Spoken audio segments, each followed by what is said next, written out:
Welcome back to the channel. My name is Jewell, and in today's video, we're going to cover a topic that's going to be close to home for anyone watching this video, and that is some of the hidden dangers and challenges of trying to relocate in this virtual world that we live in. You know, because of the internet, you can research cities, states, neighborhoods, you can tour homes, you can even find a real estate agent and never leave your couch. Huge advantages, but it also comes with some challenges. You know, most videos or anything else that you see aren't going to give you the full story. And believe it or not, every real estate agent you see on YouTube, Instagram, or TikTok may not be a full-time real estate professional. We're going to cover those topics and some more in this video, so let's get to it. So to begin with, we're going to look at why you should be using online research as a tool and a tool only. It has a purpose, it's really good for what it's used for, but at the same time, I do not want you to rely too much on your online research, okay? So we're going to cover three little areas in this section of the video, and those are going to begin with these lists of best places to live, best neighborhoods, best places to retire. You know, if you go online and you Google, you get a whole list of those things. You can get a list for just about anything anymore. Here's what I want you to know. We look at those same lists, right? And I say this from someone who's gone through a lot of those lists. Most of the time, the list is based on outdated information, at least a year or two old. Secondly, a lot of times the information that they base those lists on, if they're honest lists, are kind of irrelevant to why many people relocate to an area. So anytime you're looking at a list, make sure that you can find out how old the data is, you can find out what the parameters are for that list, and thirdly, make sure it's not a paid list. A lot of those lists are basically ads, and there's money involved in them. So just make sure that you can use those lists. Here's what I would tell you. Use the list as a jumping off point. Pull 3 or 4, look at them, see which ones are common to each one. And then after you do that, go from there and do some more research. That's what they're kind of good for. But I see many people, especially in schools, lists of schools and all these other kind of things, be very careful making your entire decision based on a list or a ranking. There are so many things behind the scenes that make that very dangerous. Secondly, I want to talk about listings, okay?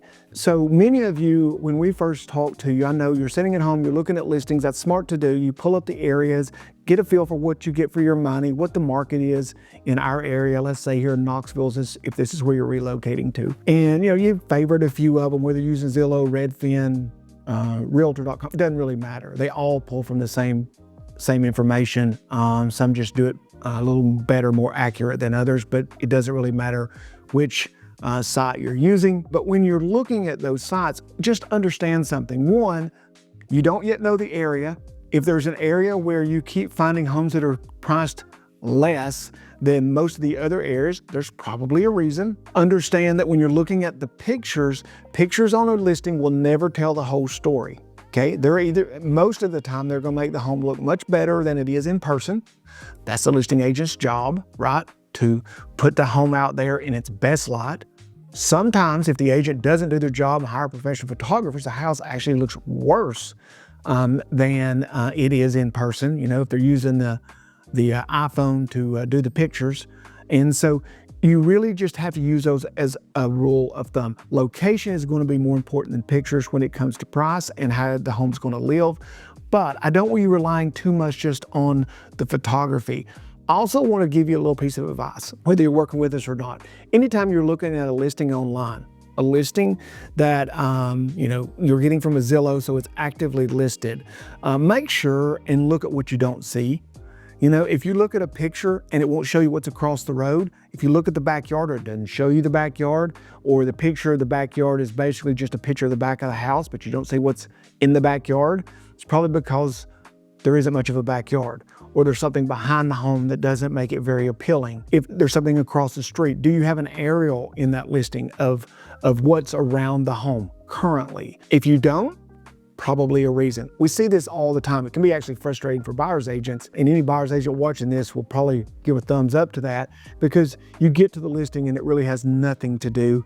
It barely resembles even what we see online almost. So, the home's gonna look bigger in professional photography. It's gonna be brighter. That's the job of the photographer, and they do a good job of it. I don't think there's anything wrong with it, but I just want you to recognize that. That's some of our job, is to understand and know that. But I do want to give you some advice. Look at what you don't see. Now, the third thing I want to talk about in this section is related to that. Many of you will do your research when you're looking at a listing, and you'll go to Google Earth and you'll look at what's around it, pull up, look around, look across the street if you can, get an aerial, whatever.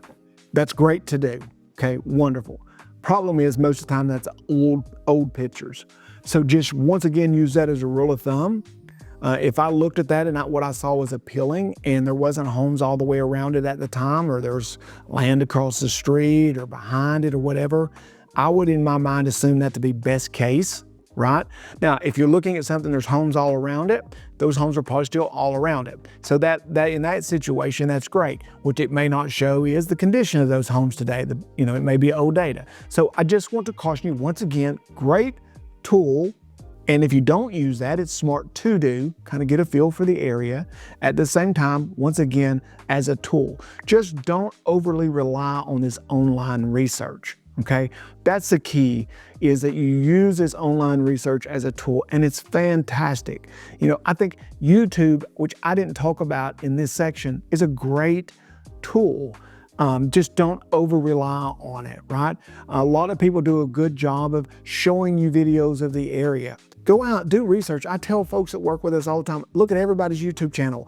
Look at as many videos as you can. Get as good a feel as you possibly can about the area. That's key, right? Do as much as you can from a distance. But nothing, and I mean absolutely nothing, is like being here, and that's a must that you must do. You're just going to use the videos, YouTube, Instagram, TikTok, or any other social media platform out there, or video, just as a jumping off point, as a way to walk in to Knoxville or wherever you're going, and not come in just completely blind and think you have an understanding. And then you can go see, does it meet my expectation or does it exceed it? I'm going to be honest with you, here in Knoxville, many times, our clients are telling us that the area is better than the videos can show, because it is really hard.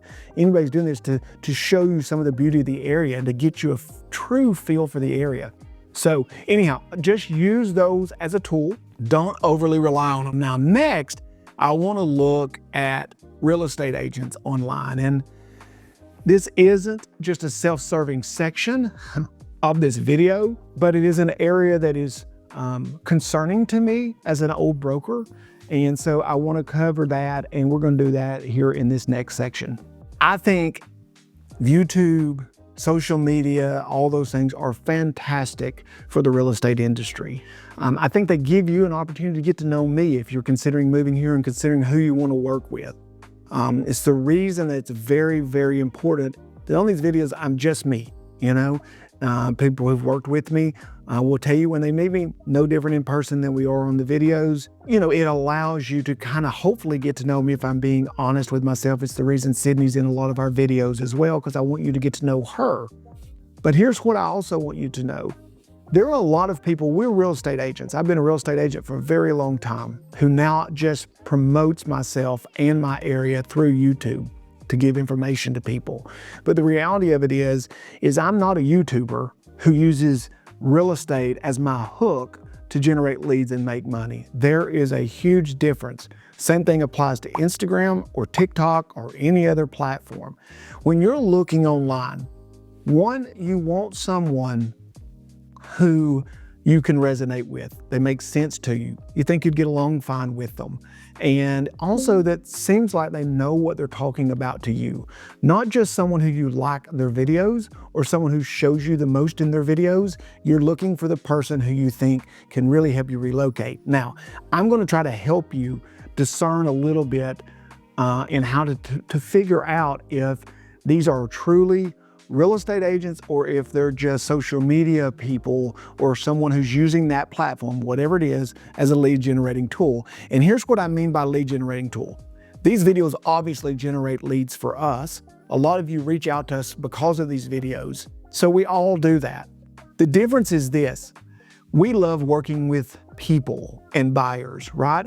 We love working with you. We want you to get to know us and we want to tell you about our area because we love it so much, right? We're not going around making videos of areas just to get people to inquire with us. And then once they do, taking those leads and kind of referring them out to other people. See, behind the scenes, what a lot of people don't know is there are a lot of people online who teach real estate agents to go online, create YouTube channels, get all these leads that are coming in, create teams that they can send them out to, and then basically all they have to do is make the videos. It's a great income stream. And you know what? A lot of them do it very successfully.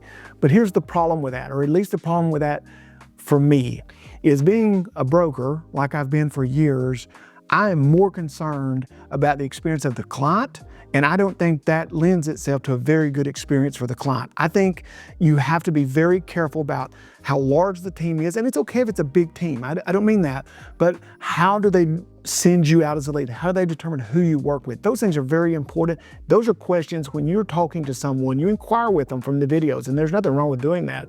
If you're talking to us or anybody else, you need to ask, so who would I be working with if I choose you all? To represent me, you know?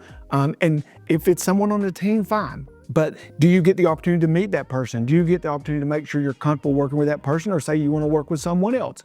Or if someone says, like they have with us at times, Todd, I want to work with you.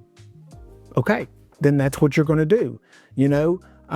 Maybe I have folks who want to work with Sydney, you know, they hit off better. You're gonna be working with both of us. We keep our team small. There's not small or large, it's really what's the purpose of the lead generation. So, and here's some of the ways that you can kind of figure that out. First of all, listen to what they're saying. Are they giving you real data or are they giving you fluff? You know, are they running drones in the air?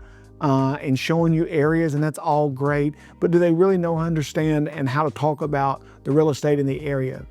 Do they help people relocate full-time? Okay, a lot of these people online aren't even full-time real estate professionals. It's very important. You need to ask anyone, are you full-time? If they are not a full-time, this is where they make their money from, this is their living full-time in the real estate industry, you need to move on. That's a broker's personal opinion. This is a full-time job that requires lots of effort to make sure that you are taken good care of. And even the best situations, there's hiccups. You don't need someone who's part-time and this isn't their income. This is not a part-time job anymore. Used to, it was, it's not anymore. Full-time, especially if you're relocating. It's not like a local move. You need a full-time agent. Are they actually, you know, people who have a history in the industry? How long have you been in the business? And I'm going to put a caveat to this, but asking people, how long have you been in the business? Okay. If 20 years, caution, I can say 25 years, 20 years, whatever. That doesn't mean that I'm a good agent today. It just means I've been doing this a long time. I've seen a lot of things. So you want to be comfortable that, one, I understand the market. I know the market. You should ask me some questions about the market and make sure I understand it. Second thing I want to say on here is just because they say, oh, I've only been in the industry a year, doesn't mean they're not a good real estate agent. I know some young, good agents. They are full-time, they work their bottoms off, they know the market, and they would represent you in a really good way. I also know a whole lot of them that are more interested in how many clicks they get or views they get than they are taking care of you. That's not who you want, right? You want that agent. So ask these questions, I guess, is one of the things that I'm trying to say to you to make sure that you do. Now, where do they live? That's another question. So one of the things that are taught in this behind the scenes thing on YouTube to real estate agents is you need a big area, right? The more area you cover, the more leads you get and the easier it is to divvy them out. So, you know, if you're looking to move to Knoxville, does the person you're working with live in that Knoxville area? Or are they someone who's over in Nashville and they just cover Tennessee, but they do stuff on Knoxville because they want to send people here, and vice versa? You know, we all have, or I'm assuming we all have good relationships with agents in these different markets that if you came to us, and I've had many of you do that, and you want to go to Chattanooga, I have some really good relationships there, people you can work with, Nashville, and these other areas. At the same time, if you look at our channel, it's about Knoxville because that's our bread and butter is East Tennessee. right? This East Tennessee area, that's where we live, it's where we've lived our whole life, and it's where we work, and it's what we love. But we do have relationships. But if you have people who are doing videos on multiple cities and multiple areas and all these different things, and they're all over the place, I would have to question how much validity how much they really understand those areas and can really help or assist you in those areas as you tell about them or why you want to reach out to them, or are they just doing a Google search and making a script and putting it on video, because that's the kind of thing I see a lot. So when you're looking for your real estate agent, I'm telling you, do your due diligence. I want you to use YouTube. I want you to use social media. I think it's a great thing for the industry. I just want you to do it just like the research we talked about earlier, with a little bit of caution in an educated way, so that you go in, you sift through what's there, and you find those people that are going to be a really good fit to you to work with, because that's key in you having a successful and pleasant move, or as much as moving can be enjoyable in this process. So the last thing I have got to cover in this video is visit, okay? Online research, fantastic, as long as you use it as a tool. Finding a real estate agent through online research, probably the best way to do that we've ever had. Just be careful and sift through what's out there to make sure you get the right one. Number 3 is you need to visit. And I'm going to say this when you visit. Unless you just really don't want to be around somebody, you probably need to reach out to an agent that you've chosen, you're comfortable with, you've gone through the interview process with, and meet with them when you're here. Now, I'm gonna give you a red flag. First, because we're gonna talk a little bit about your visit. First, if they're not willing to meet with you and spend quality time with you, even though you may not be buying a home in Knoxville, or you may never buy a home in Knoxville in a year or two, they are not the right agent. Simple as it gets. Okay, so there's your rule of thumb. So you want to meet with people before. I have a lot of people who say, we were here 4 months ago, and now we've come back for a second visit, and we thought we'd reach out. If they had reached out 4 months ago, their first visit would have been much more productive. We could have guided and directed them. We're not gonna kidnap you and make you run around with us. We're not gonna, try to force you to work with us and whatever. We just wanna help you, and a lot of agents in our market are that way. So you need to get someone who lives here to help you. Now, while you're here, we're gonna talk about this real quick. You must visit, because we're talking about the dangers of doing it all online, but when you visit, I wanna throw this in.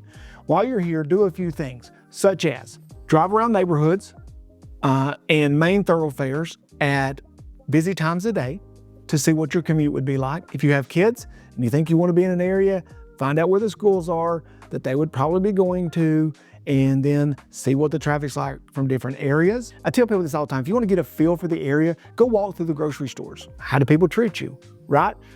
Go to the restaurants, go to different areas, not the touristy spots. Go to the grocery store. That's where people who are living there are probably at, right? Go to different places like that.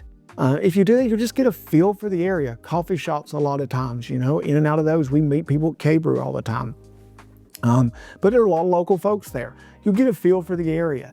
Doing those types of things can go a long way to making you feel comfortable about the area. If you have a concern, make sure you bring that up first to your agent before your visit, so that when you're here, you can make sure and find out if that concern is valid for you, and it would be something that would make you not want to be here, or you can get through that concern so you don't have to worry about it anymore. But then what I really want you to get is you must visit. We will do videos on what to do in a visit, but you must visit, okay? And I know for most of you, that's like, yeah, obviously we must visit. You'd be surprised at how many people don't visit, or they come in, they spend 2 days, and they get back out and they say, yeah, it works for us. That doesn't work. You don't know. You've got to get here, understand the area, talk to a professional, do those things so you don't make a mistake. It is a big deal to move. So, in summary, online research, the world we live in today that's virtual, fantastic. Great way to find a home, great way to find an area, great way to find an agent. You just need to use it as a tool. You need to go into it with your, your antennas up. You need to go into it a little bit educated, understanding where to look, so that you can sift through all the stuff that's out there and find the truth and find the place that's right for you and the person who's right for you. Now, I hope you really enjoyed the video. Different kind of topic again. We're not driving around showing you the areas. I'm trying to help you have a good experience in your move, if you make one in your potential move. If you did enjoy this video, give us a thumbs up. I would love some feedback in the comments. about the video as far as what you think about the video. Is it helpful? Is it not helpful? Is it something you'd like to see us do more of in helping you with discerning things, or would you just rather see more stuff about the area? Okay, guys, if you haven't subscribed, make sure and do that also. And until next time, I cannot wait to see you around Knoxville soon.